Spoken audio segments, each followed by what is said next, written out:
The Tipping Point with Mike Tipton is brought to you by Dubby. What is Dubby? Dubby is a clean energy drink that is made to give you focus with no crash, jitters, or angst like those other energy drinks have. They also have no maltodextrin fillers and don't use artificial dyes. Dubby contains vitamins, amino acids, a nootropic, and 150 milligrams of caffeine. Dubby's products are made in the USA in an FDA-inspected facility that strictly adheres to GMP manufacturing guidelines. All of the flavors are unique and custom-made by Dubby, and you'll never taste our taste anywhere else. The best part about it is they're affordable. Dubby's drinks come out to about $1 per drink, much cheaper than Starbucks or any of those canned energy drinks. To learn more, visit w.gg.com/discount/MRTipton33 and place your order today. Use promo code MrTipton33 and save today. Dubby Energy, be better. What's going on, everybody? I want to tell you about my new friends over at Cleverman. Visit them online at becleverman.com. What they gave me was the energizing face and beard scrub along with the Cleverman face scrubber. And trust me when I say this, the energizing face and beard scrub smells amazing.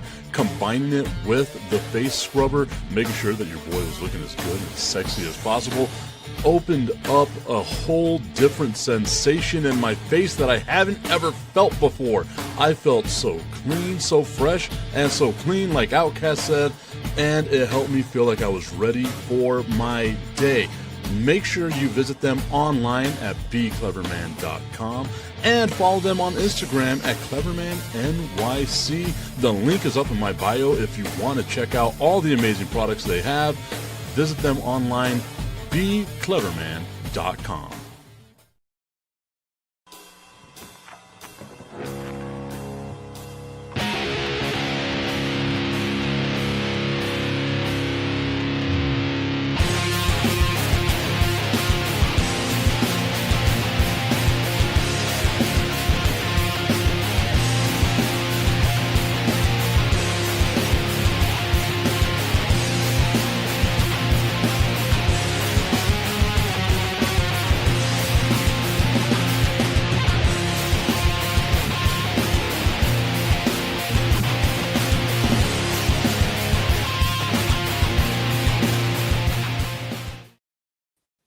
Happy Tuesday morning, everybody. I hope that everyone is having themselves a great day so far.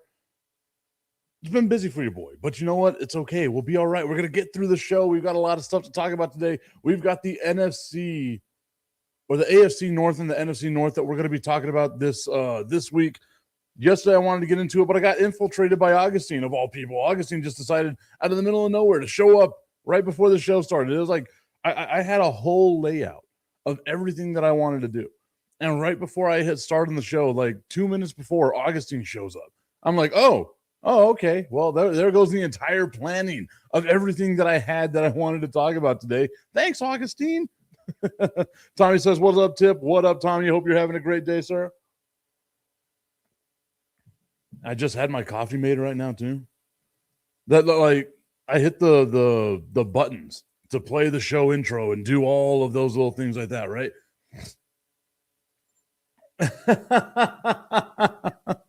Tommy's saying you should have sprayed that roach with Raid. I probably should have. Now that I'm thinking about it, I probably should have. You are 100% correct. He definitely needed to be sprayed with Raid. Or like a cat, right? Like he's like a cat in heat. Should have just sprayed him with some water. It probably would have made life a lot better for all of us. I'm joking, Augustine. You know we love you. Although I shared a picture of Augustine with somebody yesterday, and they're like, oh, that asshole. So, I mean, hey, it works in two different ways. Okay, so what I wanted to start talking about, as you know, we got the NFL. We got all kinds of stuff happening right now. And what we're doing week by week is breaking down the 4 different divisions in the NFL. In both conferences, right?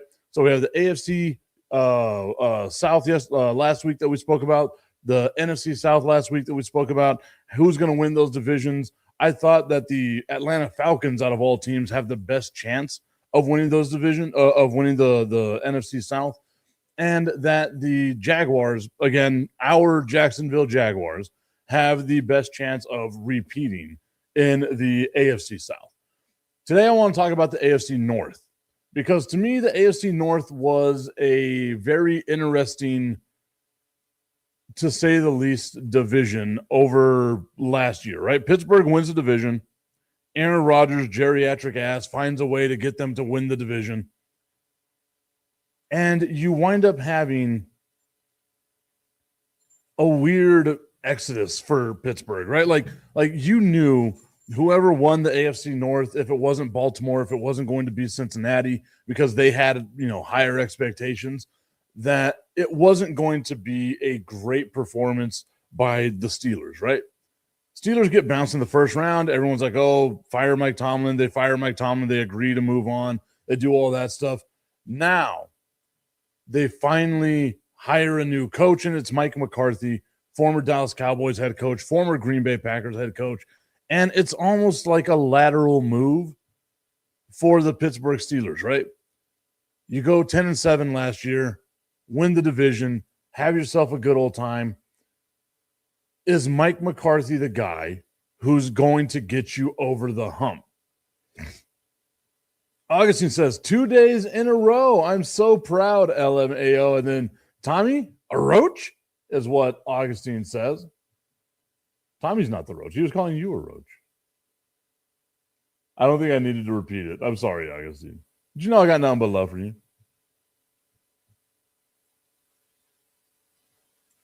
Augustine says, is Tipton at Joe's apartment? Oh, because of the roach comment. Okay, I guess that makes a little more sense. That is such an old reference. That's got to be an almost 40-year-old reference that you just made. Holy shit, man. Well, I guess 30-year-old reference. But still, that is insane. Insane. That's where your mind would go. Okay, so we look at the Pittsburgh Steelers. What have they done in free agency? What have they done to get better? We know that they re-signed Aaron Rodgers. Aaron Rodgers is still going to be their quarterback going into this upcoming season. Don't know how I feel about that. But if you're a Steelers fan, how are you feeling about it? You know what I mean? Like, is that the guy? Does the division seem winnable to you? Does it seem attainable to you? The Steelers go out, they get Jamel Dean, a cornerback from Tampa Bay, give him a 3-year, $36 million contract. They get Aaron Rodgers, like I said, they re-sign him to a $22 million contract over 1 year. Rico Dowdle, 2 years, over or $12.25 million over 2 years. Sebastian Joseph, defensive lineman from the Titans. Jaquan Brisker, our guy that we loved, Tommy Brock Hoffman, number 6'7" himself. No longer a Dallas Cowboy, but he's a dog, and he's with the Pittsburgh Steelers now. And, a couple of other guys. No one really that you want to write home about. What did the Pittsburgh Steelers lose in free agency? They lose an offensive lineman, Isaac Samolo. They lose Kenneth Gainwell, which we spoke about the other day. They lose him to Tampa Bay, which I think is huge, because that was a guy that again, led the team in receptions. Rico Dowdle is an okay receiving running back, but you really want to have someone like Kenneth Gainwell on that team. They lose James Pierre, Connor Hayward. It's not a whole bunch of guys. Calvin Austin, they lose. Marquez Valdez-Scantling comes to the Dallas Cowboys, right? It's not a bunch of stuff that they lost. Nothing to write home about. Nothing to write home about in receiving free agents. Nothing to write home about in losing free agents, other than maybe Rico Dowdle. What do the Steelers do in the draft? They had a ton of draft picks, right? 3 third-round draft picks for the Pittsburgh Steelers. They get some help along that offensive line, trying to protect Aaron Rodgers. Got to protect your statue of a quarterback. You got a 9,000-year-old man back there. You got to find a way to protect him. They get Max Ian Anker from Arizona State, offensive lineman. They get Jeremy Bernard in the second round, a wide receiver. Maybe you put that alongside DK Metcalf. They go and they get Drew Aller, quarterback out of Penn State. I wasn't a big fan of Drew Aller to begin with. I'm trying to figure out maybe he'll be a decent NFL quarterback, but is learning from Aaron Rodgers bad or is it good? Still going to be that coin toss, right? And does Aaron Rodgers actually want to teach him? Because we know Aaron Rodgers didn't want to teach Jordan Love. Helping out the defense with cornerback Dylan Everett. Get more help along the offensive line with Jennings Dunker with the greatest mullet in all of sports. They get an offensive lineman guard, Jennings Dunker, out of Iowa. So look at that. 2 of the first 5 picks, all of these in the first to third round, were offensive line picks. You got to help out that quarterback. You got an old-ass quarterback back there. You got to be able to keep him upright. Caden Wetjen out of Iowa as well, a white wide receiver. Riley Nowakorski, a tight end out of Indiana, won himself a championship, which is interesting to me that you would go and get a tight end because Washington is a really awesome tight end. I don't know why they don't use him the way that they should. A defensive lineman in the 6th round, Gabe Rubio. In the 7th round, Robert Spears Jenkins, a safety out of Oklahoma, and Eli Hendrick, a running back out of Navy. Going to the comments, Augustine saying that his breakfast was amazing. Tommy is calling Augustine the cucaracha. And then Augustine reminded me that Joe's Apartment was MTV's first movie. There was a while there where MTV was like really kicking ass at movies and stuff like that. And Tommy says Aaron is an AA hole. I mean, he really is. He really is. Does that feel like enough, though? Right? Does that feel like that could be something to write home about? That the Pittsburgh Steelers have gotten better. It feels like they're just the same, right? And I guess a lot of that's because the game is predicated on who your quarterback is. The quarterback position is so important in the NFL. And having a 42-year-old geriatric Aaron Rodgers, who isn't the same guy that he once was, and again, like that's not a knock on him. That's just how it goes, right?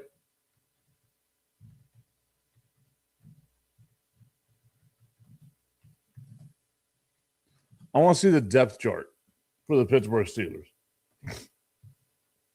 You have Aaron Rodgers, Mason Rudolph, Will Howard, and Drew Aller. If Aaron Rodgers gets hurt, which isn't out of the realm of possibility for a 42-year-old quarterback, if Aaron Rodgers gets hurt, you are going to have a ton of problems. And it feels like that's what the Pittsburgh Steelers are getting set up for here. At least in my mind. It doesn't feel like it's anything that could be super sustainable. Sure, you got DK Metcalf. You got a couple of weapons. You got some stuff right there. It feels like the status quo, even down to the coaching, right? Mike Tomlin or Mike McCarthy, basically the same guy. One focuses on defense, the other one focuses in on offense. Tommy's saying, yeah, I wouldn't say they got better, but also don't think they got worse except for the head coach. LOL. Yeah, I guess. The Cali Man. What's up, Cali Man? Thank you once again for joining us here. Why did Aaron Rodgers refuse a COVID-19 vaccine? Because he predicted it would be bad for him. Then he joined the New York Jets. Yeah, right. It's probably going to be bad either way, so just let it be bad. It's all bad for you, Aaron. I love like those memes from a couple of years ago where it was like, how long are you going to last? You've been talking like a whole bunch of game to this girl. You're like, how long are you going to last? And it's Aaron Rodgers running out with the flag for the Jets right before he tore his Achilles. That's what it was. Again, but okay. So that's where the Steelers are right now. Not in the best place. It's a weird purgatory that you can call yourself in whenever you say, you know what? I wasn't great. I wasn't terrible. We're still a team. I guess. Let's go to the second place team in the AFC North, the Baltimore Ravens, who I think by all accounts we can say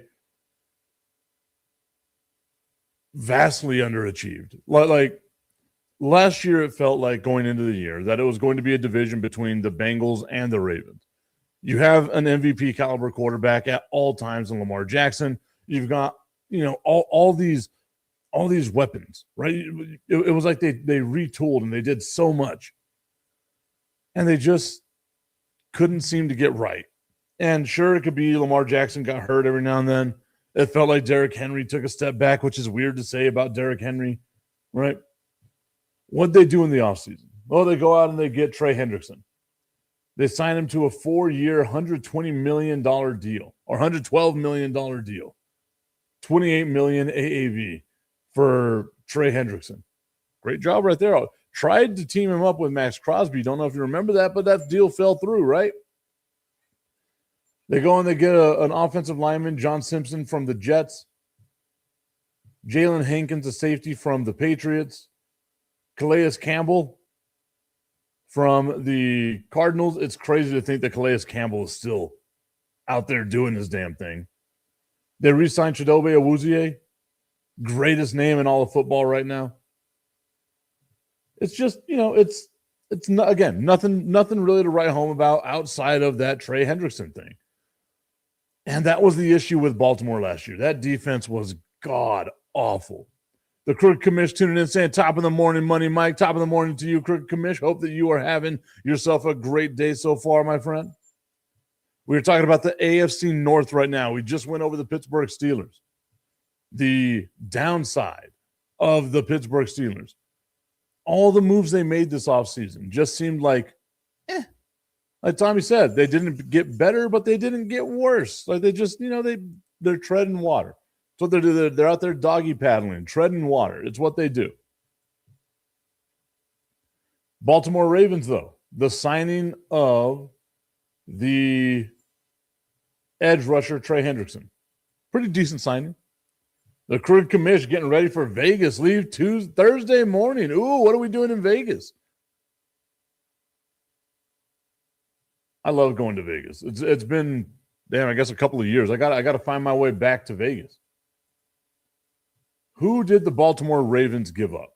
Who'd they lose this offseason? Well, they lose Tyler Lindenbaum, probably their best offensive lineman. Got to be able to protect Lamar Jackson, but you lose your best offensive lineman. Then they lose Isaiah Likely. Likely not a good thing for them. Haha. I do love Mark Andrews. Don't get me wrong. Isaiah Likely was the guy that, at least last year, better tight end for him. They lose Draymond Jones, one of their edge rushers, but they replace him with Trey Hendrickson, so it's okay. They lose Aloy Gilman. Keaton Mitchell, I guess you could be like, whatever. It doesn't really necessarily matter. But along the offensive line and in that tight end room, man, that's a lot to lose. And in my mind, right? So you got to be able to do something to make it better. The commission saying he's going to Vegas for a fantasy football draft.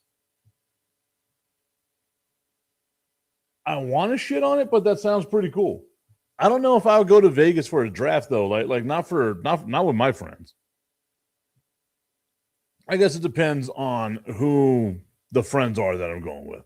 Snowman Multimedia says, hey, Snowman here. What's up, Snowman? Hope that you're having yourself a great day, sir. Thank you for chiming in once again here on the Tipping Point with Mike Tipton. Live Monday through Friday most of the time. Also, some big news for the Tipping Point with Mike Tipton. If you are in the El Paso area, maybe this pertains to you. If you're not in El Paso, it would be great to see you, support your boy. Starting in September, we will be joining the KTSM family. KTSM TV, we will be on their smart TV app, KTSM Plus. Go check that out. Download it. It'll be at the same time as here, 8 a.m. to 9 a.m. They specifically told me in the meeting, you can say fuck. Apparently, I say fuck a lot. I didn't realize that I did, and I apologize if I do. The snowman saying, beautiful, love it, excellent, love seeing that, love seeing the love. But yeah, check us out starting April on the KTSM Plus TV channel as well. Hopefully soon on the app. It'll be all over the place. See y'all there. What did the Baltimore Ravens do in the NFL draft? A lot. To help combat losing offensive linemen, they draft an offensive lineman. The Cricket Committee says we will be streaming all day and giving away a JSN autographed mini helmet, among other things. Hey, man, I like that. That's awesome. How long is this draft supposed to be? If you guys are going to be streaming all day, I would just stream the draft, dude. All day stream. Oh, maybe it'll be good. It'll probably be good. I will tune in as often as I can. Let us know who's going to be there. Ray Work Production saying, good morning, boss. Good morning to you, Ray. Hope that you are doing well today as you are at work, getting that work in for you. What did the Baltimore Ravens do? They go out, get an offensive lineman out of Penn State in the first round, get an edge rusher, Zion Young, in the second round, get Jacoby Lane, a wide receiver out of USC, Elijah Surratt, a wide receiver out of Indiana, and then Matthew Hibner, a tight end out of SMU. Lane, Surratt, and Hibner were the third and both fourth-round picks for the Baltimore Ravens, trying to help out that offense a little bit, right?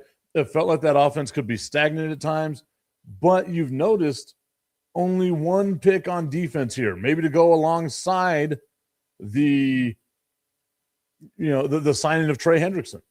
Zion Young, what's he going to be able to do?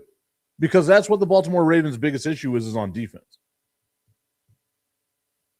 In the fifth round, they had 3 fifth-round picks: Chandler Rivers, Joshua Cuevas out of Alabama, another tight end, and Adam Randall, a running back out of Clemson. In the sixth round, they get Ryan Eckley, a punter. They drafted a punter. Love whenever that happens. Nothing makes me happier than seeing punters get drafted, man. And then Rayshawn Benny and Evan Bierstein in the seventh round. Again, though, you really wanted to see something along the defense because that's been the issue for the Baltimore Ravens. They didn't really address it in free agency. Sure, you got Trey Hendrickson. He's going to get to the quarterback. You got Calais Campbell. Calais Campbell, I believe, is going to be the oldest guy in the NFL. No, because Aaron Rodgers is still here. But one of the oldest guys in the NFL, what are you going to really get out of Calais Campbell? Great leadership guy. What have you done to get better on defense? And that's the biggest issue with the Baltimore Ravens. Sure, maybe you helped out the offensive line. Offensive line got a little bit younger. Lamar Jackson don't need to be back there running around all the time. I know that that's his best thing, his best attribute. If that's what he's got to do until his mid-30s, he's going to age like a loaf of bread. You got to be able to protect Lamar Jackson. You got to be able to create running room for Derrick Henry. And it just doesn't seem like the Baltimore Ravens really address that.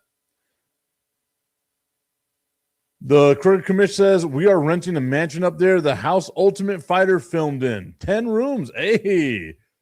This feels like it should be a full-on hangover type thing, man. Like, if I don't see you completely sunburned because you were stuck to a roof somewhere in Vegas, I am going to be extremely disappointed, Commish. And we've got to see all this stuff. I'm going to be watching just for that. And now the content, wow, I was going to say content creator in me, which sounds like I do an OnlyFans, which I did for a small period of time. But the content creator in me is like, you better go through this damn mansion and be like, hey, this is this room. This is this room. This is where I'm going to be. This is where I'm going to be. That type of stuff. I can't wait to see it. So are y'all doing the draft in the mansion? Because I feel like if you went to like you rented a room at one of the sports books, like at MGM or something like that, that would have been cool too. But hey, I mean, 10 of y'all in a mansion in Vegas. I'm hoping these are like lifelong friends, man, because that'd be a really cool thing. Tommy, we got to get together. Like a whole group of us got to get together. It'll be 10 of us. We do our NFL draft. We do our fantasy draft. We go on site somewhere. We tell Augustine that we're going to be at another location, so he goes somewhere else. Galaxy brain. So far in the NFC North, neither team, neither Pittsburgh nor the Ravens, have really done anything that you want to care about, right? It feels like we're just keeping the status quo. The biggest issue to me is that Baltimore no longer has John Harbaugh. That's going to be the biggest issue. Tommy giving us some laughing emoji. Augustine saying, I can still find where you are, LOL. That sounds creepy as all hell. Just absolutely. You got like a tracking device or something on me? I got a new car. I know it ain't on the new car. Tommy says he's down. I've been wanting to create a fantasy league, but I've been hesitant on creating fantasy leagues because the last time I did one where I was the commish, right? Shout out to the crooked commish. But the last time I did one when I was the commish was just a mismatch of people who I did not really, and like it didn't really gel. Like they were the type of people where they wanted to be able to talk shit to you, but the second you talk shit back to them, it was like, oh my God, I can't believe you did this. And it was a vampire league, so it was already kind of, stressful because a vampire league, if you don't know, is hell. Then I had a buddy that's like, let's join a knockout league or like a gauntlet league or any of that stuff. Like, I really want to do that, but I also don't want to be the commish. I don't want to. People that are the commissioners of fantasy sports leagues are amazing people. Like I just cannot be. I do not have that patience for people. And like all the, oh man, I meant to make this claim on the waiver, but I didn't like where I am on the waiver wire. Can you do this and that? I had someone. Oh God, I'm not even going to get into it. You know what? This is what being a commissioner of fantasy football does for me. It angers me. No, you know what it takes for me to get upset? A lot, man. I'm a happy-go-lucky dude. I'm laid back. I'm high as hell half the time. Wait, what?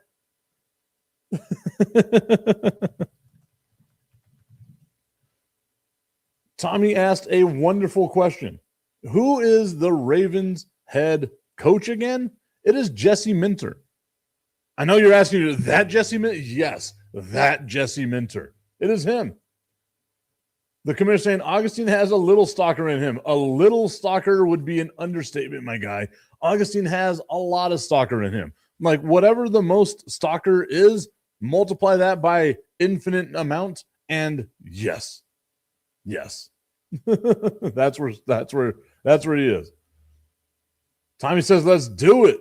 Augustine saying you didn't like them. LOL. You know what? Again, you know what it takes?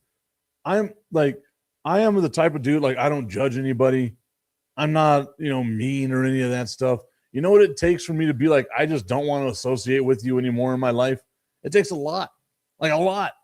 I've done that with like a handful of people, basically my entire family. It's not a fun thing, man. Tommy says, a regular league, though. I don't like all that crazy shit. We just learned about Tommy right now. I can't say it, though, because it's kids in the car. So we'll wait for the kid to be out of the car.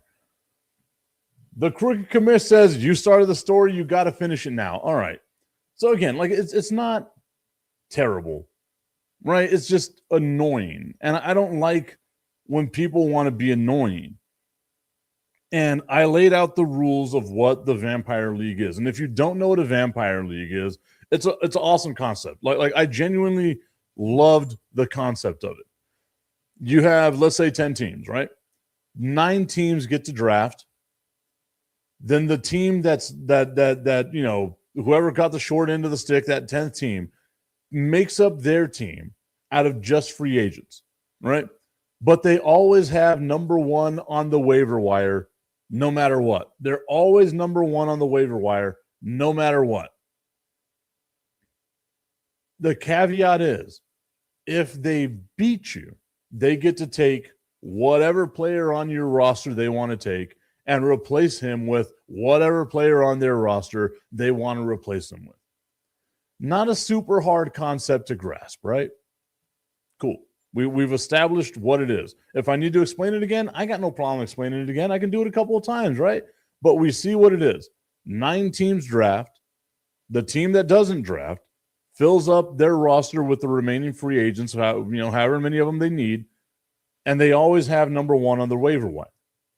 If they beat you in the head-to-head matchup that week, they can take whatever player they want to take from your team and replace him with whatever player they want to replace him with on their team. Straightforward. Seems like it to me, right? So we have our draft. One guy in the draft decides that he does not like the way the draft went, messages us, 3 days later, I want to do a redraft. I don't like the way this went. What the fuck? Who? What? What do you mean you want to do a redraft? Well, the reason why is because I was on a cruise. Oh.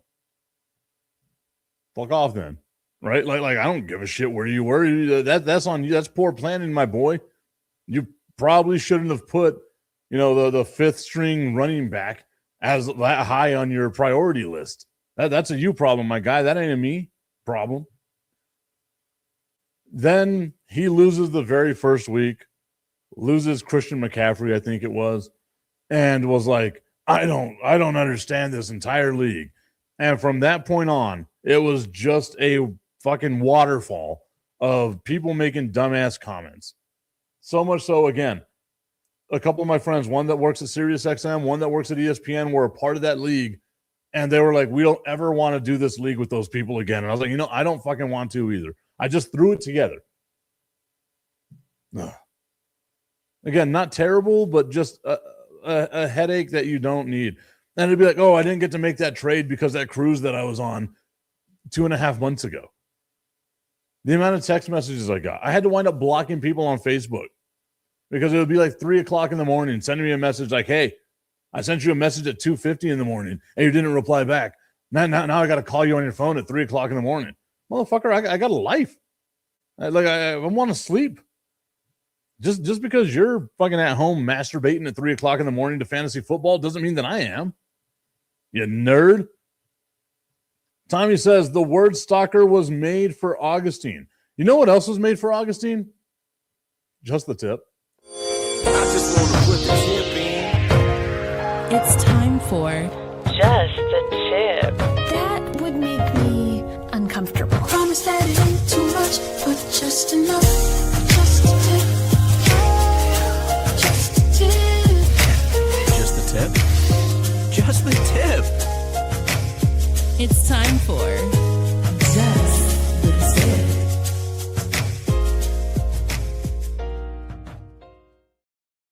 This delayed Just the Tip is brought to you by our friends over at www.myhappynuts.com.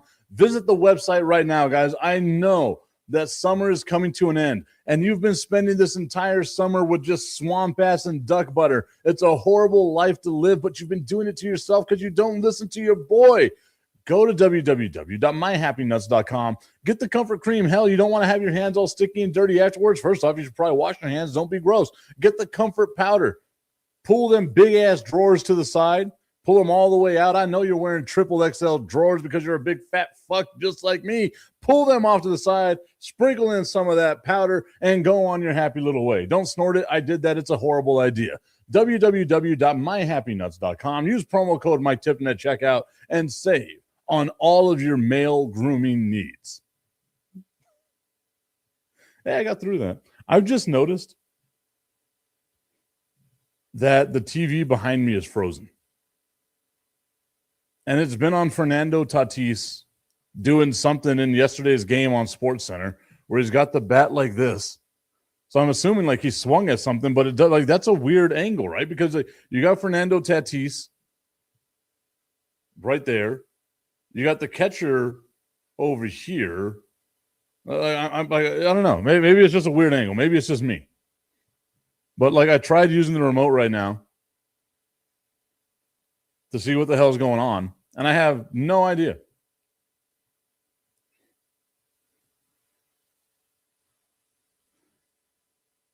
The Crit Commish says, is that what it's called? Duck butter? I thought it was called Wonder Cheese, a Green Bay special. I mean, that is good. That is good. I know way too many Green Bay Packers fans. I might start using Wonder Cheese or Fermunda. Fermunda was always what it was called with me. Tommy's saying, you're getting fired, Mike. How am I getting fired? What's happening? What's going on?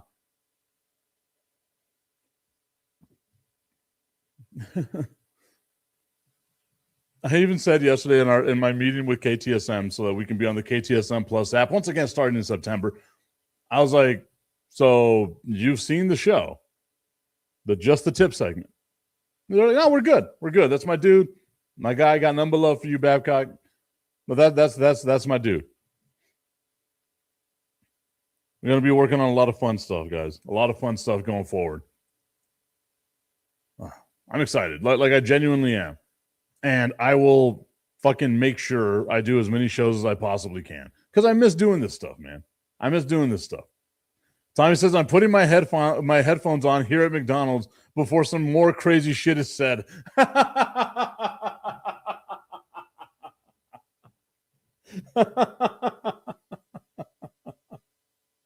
Ray Work Production saying, that is awesome, sir. Thank you, Ray. I appreciate that. Also, some good stuff that you did. I didn't get to see the whole thing just yet, but I did see probably the first 15 minutes, I guess, of the Iris and Grizz thing that you did. All right, man, that was probably more like 10. More like 10. I don't want to oversell how much I watched. But yeah, I watched it. That's some good stuff that you did. Check out, once again, locally sourced El Paso, our guy Ray Work Productions right here.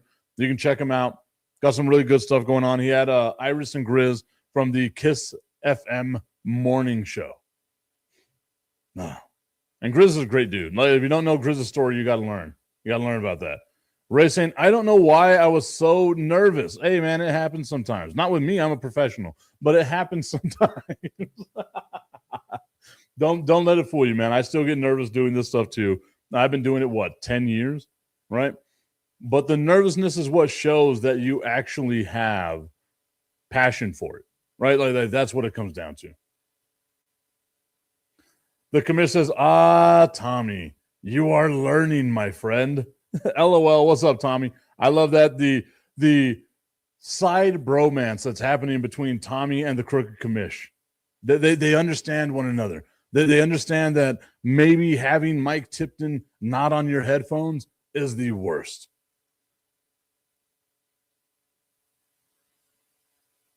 Ray saying, want an insider on the next episode. Sure. I'm down. Depends on what the insider is. What are we on the inside of? Like, are we on the inside of the drug cartel? Because I can do some of that. How crazy would that be? Like the tipping point with Mike Tipton deep dives in with the drug cartels. There's a show that I love to watch that's called Trafficked with Mariana Van Zeller. And if you haven't seen that show, it's stuff like that really got me into journalism. I really wanted to be like one of those boots on the grounds type journalists. It's just I'm an asshole apparently, and nobody ever wants to hire me for any of that stuff. But I love seeing that where like the investigative journalist where she's going inside like the drug cartels. She went to like Ghana to see about like the people that scam you and do all that stuff. I love that show. If I can give you all a recommendation on to watch stuff that's not sports, it would be Trafficked with Mariana Van Zeller. Awesome, awesome stuff. Tommy giving a little bit of love to the commish. Ray laughing at me for whatever reason. Saying I was able to get an interview with the GM of the Sonic Ranch recording studio. Hey, that is awesome, dude. That is awesome. I love the different like little recording areas and stuff like that we have in El Paso. I am glad to see those things actually up and running. Also, don't tell Brandon the Iceman Cone because I know he doesn't watch this show. Actually, you know what? I'm going to tell y'all, and I want to see how long it takes him to realize this.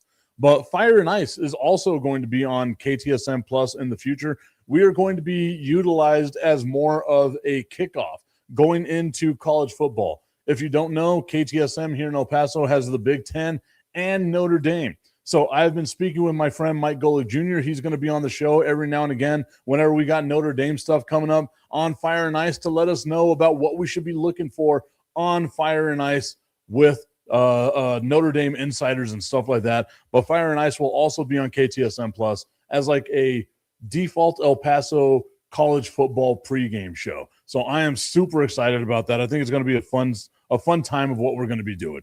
Plus, it means I get to put Brandon's big ass to work. Do research for me, my guy. Help me out. Oh, Ray saying, well, the bell rang. Oh, trust me, I know that. I got to go. I'll talk with you soon. We'll see you later, Ray. Hopefully we'll see you at the stadium sometime soon as well. Give the family my love, my guy. The next team, as we make our rounds around the AFC North, the Cincinnati Bengals. They still got Joe Burrow. Still got a bunch of other stuff going on.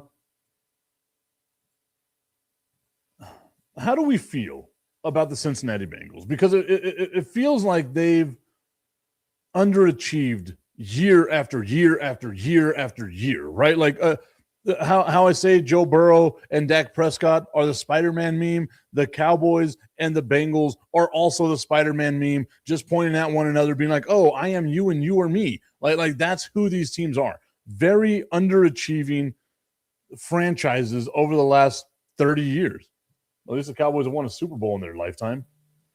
Who did the Bengals sign? So you lose Trey Hendrickson. You bring in Boy Mafe out of the defending champion Seattle Seahawks, which sounds weird to say. The defending champion Seattle Seahawks. He's an edge rusher. You give him 3 years, $60 million. Probably not as dynamic as Trey Hendrickson, but you don't need someone as dynamic as Trey Hendrickson. You need a solid defensive side there, right? They go out and they get a safety, Brian Cook. They give him $40 million from the Kansas City Chiefs. Chiefs had a pretty damn good defense as well. They go out, they get Jonathan Allen from the Minnesota Vikings. Once again, putting in money here for our defense. And then arguably the biggest re-signing they could have done is they re-signed Joe Flacco to a 1-year, $6 million deal. They also bring in journeyman Josh Johnson. Has Josh Johnson ever played for the Bengals before? Is this going to be team number 18 for Josh Johnson? And whenever you type in Josh Johnson, it gives you the comedian, who I think is hilarious. Okay. I love that I have an ad blocker on, and it's like, continue without supporting us. You bet your ass I will continue without supporting you.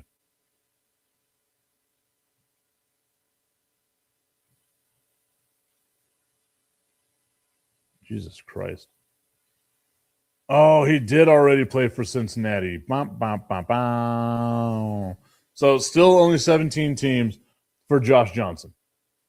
But it's okay. It's all good, man. I'm not heartbroken at all. I'm not hurt. You're hurt.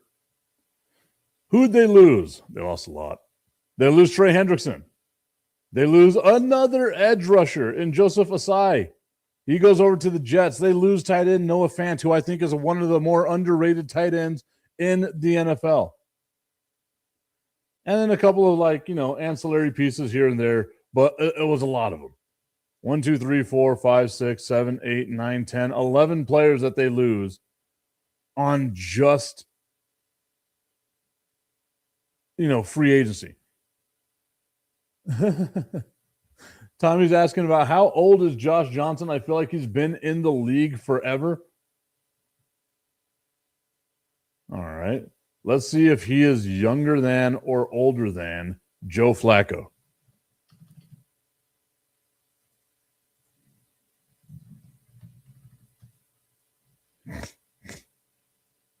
Oh, yeah, and the commission letting us know that Shamar Stewart already got hurt this preseason as well. It seems like it's going to wind up being a very similar situation for the Cincinnati Bengals this year, right? And I feel like that's Josh Johnson. Tommy is 40 years and 95 days old. So just 3 months ago, celebrated his 40th birthday. Congratulations to him. Joe Flacco is 41 and 200 some odd days old. So he will be turning 6,000 during the season. But it feels like that's what this is, right? Like the Bengals, the Ravens, The Steelers, they've all kind of done like just basically nothing. Then maybe you got the trade. You got Dexter Lawrence, trade away the first-round pick. You get Dexter Lawrence. Maybe that helps out the defense a little bit. So you're kind of hoping that Shamar Stewart being there would be able to help out. But again, like there's maybe they got slightly better on defense, but I wouldn't say exponentially better. They didn't get incrementally better. Like the way that you would want the Bengals to be, because the Bengals offense is going to be great. Borderline great, once again, depending on whether Joe Burrow can stay healthy or not. They get Cassius Howell, edge rusher out of Texas A&M in the second round. Taquario Davis, a cornerback out of Washington State, once again focusing on the defense in the first two picks. They didn't have a first-round pick. They traded that for Dexter Lawrence. Let's not forget that. Helping out the offensive line in the fourth round with Connor Lew out of Auburn. Colby Young, a wide receiver out of Georgia, which I kind of like for them, but it feels like they have way too many wide receivers to begin with. Depth along that center position with Brian Parker II, a tight end out of Texas with Jack Enderies, and Landon Robinson, a defensive tackle out of Navy. Didn't really feel like they did much, man. But sure, the defense might be a little better. And again, whenever you look at these teams, it's not like I want to bring up the standings from last year because I want to make sure I got the standings right.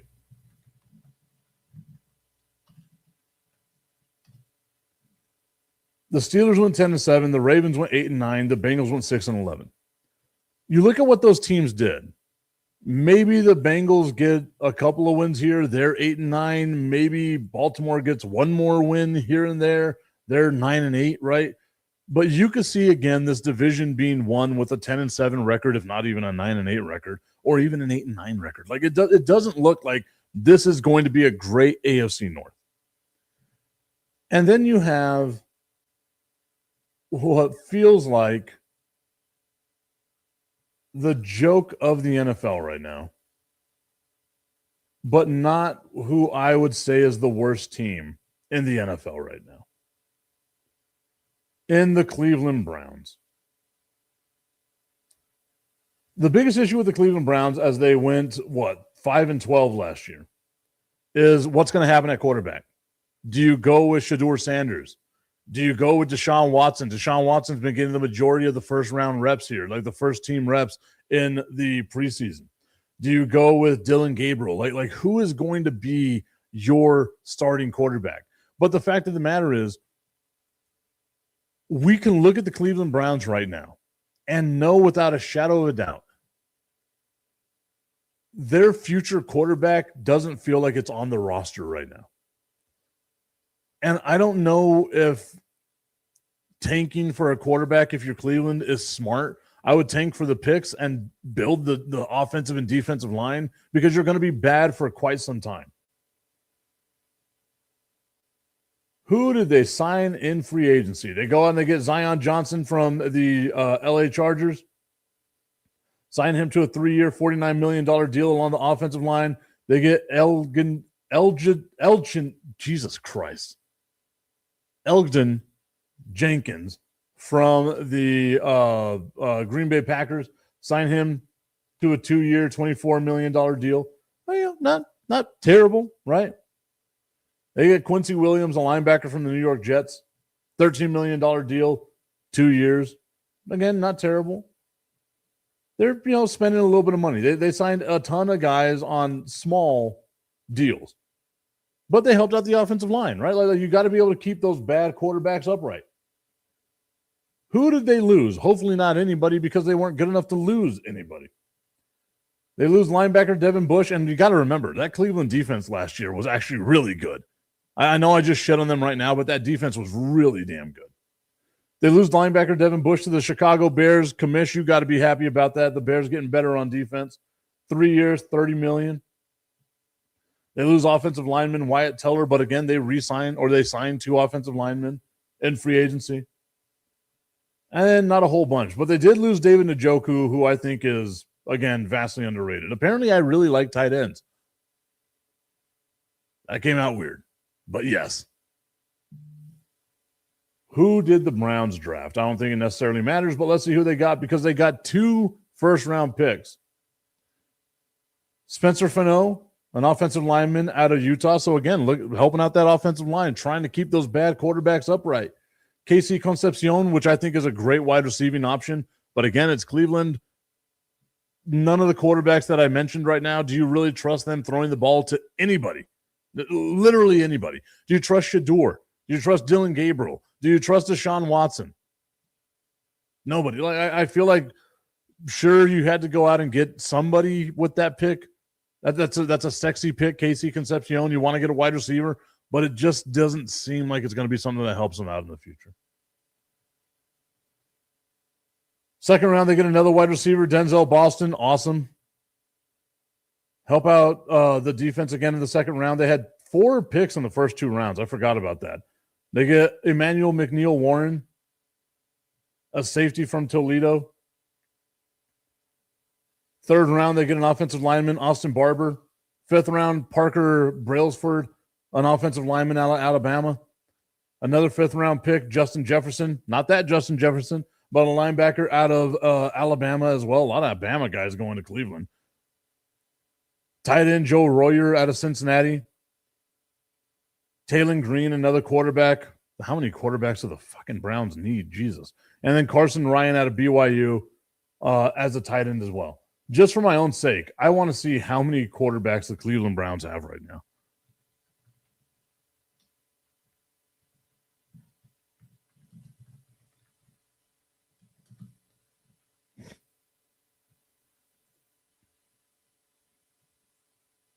Oh, this isn't going to give me the full list.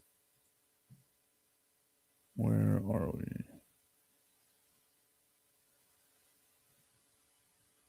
Do they only have 4?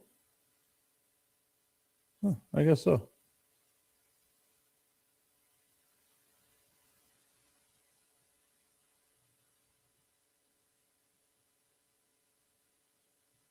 I don't do that. All right. Well, so all I'm seeing right now is that they only got 4. They only got 4 quarterbacks on their roster. I'll double check that. But again, the AFC North for so long had this reputation of being, this amazing division. And it feels like none of the teams in this division this year so far have really done anything to get much better. You can say there's 3 teams, right, that could possibly win the division: Pittsburgh, Baltimore, Cincinnati. But if any of those teams should be the favorite to win, I believe it's got to be Baltimore, right? Like Baltimore's got to be the favorite to win that division just because they seem like a more well-rounded team. I know there's still questions on defense. You have an MVP caliber quarterback.